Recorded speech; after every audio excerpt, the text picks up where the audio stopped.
হাজারদুয়ারির পাশে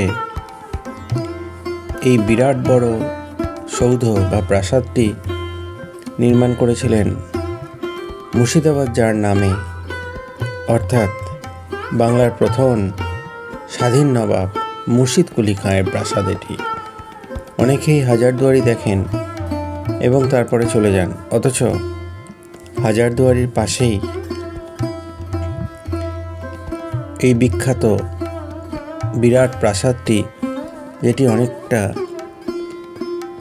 ইংরেজদের প্রাসাদের অনুকরণে বানানো, সেই প্রাসাদটি দেখেন না। এটি অবশ্যই বন্ধ আছে, ভিতরে যাওয়া যাবে না, কিন্তু এই প্রাসাদটি আপনারা বাইরে থেকেই অবলোকন করবেন।